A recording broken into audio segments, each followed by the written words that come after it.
Bonjour, je m'appelle Vincent Poirot, je travaille au LAP, laboratoire d'Annecy de physique des particules, et je participe aux expériences AMS, S et CTA. Alors pourquoi parle-t-on de détection indirecte de la matière noire? En fait, beaucoup de scientifiques pensent que la matière noire est constituée d'un nouveau type de particules élémentaires, qui sont des particules non connues à ce jour. Et si c'est le cas, la théorie va prédire que ces particules de matière noire qui sont en très grand nombre, aussi bien dans le cosmos, dans la galaxie et autour de nous, vont avoir une probabilité très faible, mais non nulle, de se rencontrer et d'enclencher une réaction.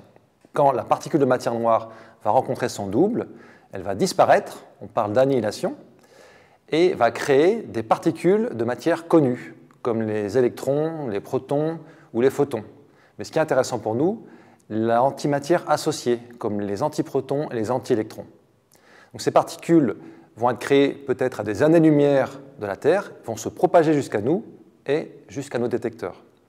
Donc quand on parle de détection indirecte, cela consiste non pas à détecter la particule de matière noire, mais à détecter les particules qui sont produites lors de l'annihilation de la matière noire.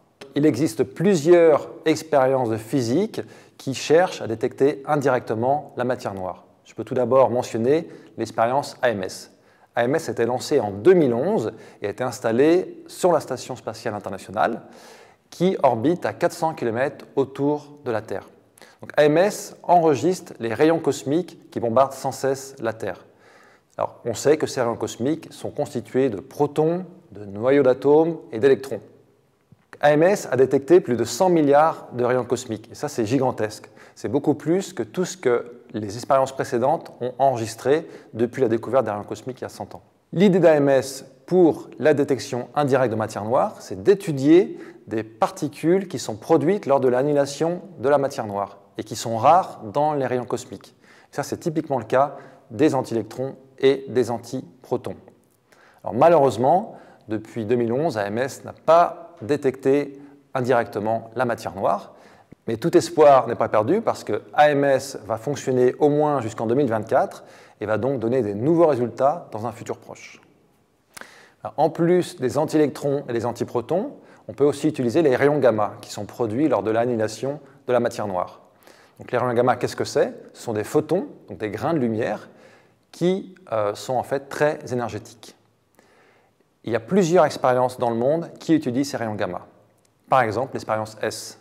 S est une expérience qui est en Namibie, qui est constituée de 5 télescopes, dont le plus grand a un miroir d'un diamètre de 28 mètres.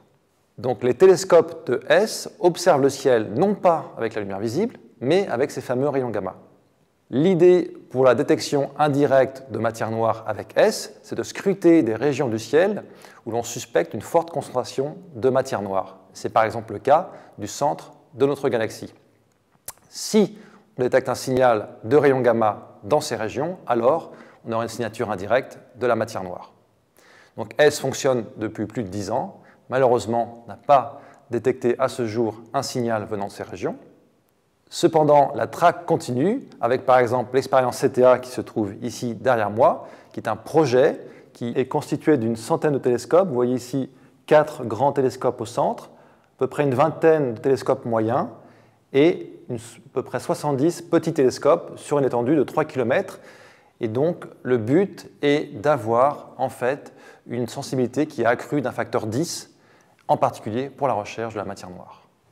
Avec ce nouveau dispositif ultrasensible, on espère fortement, dans les prochaines années, détecter enfin de façon indirecte la matière noire.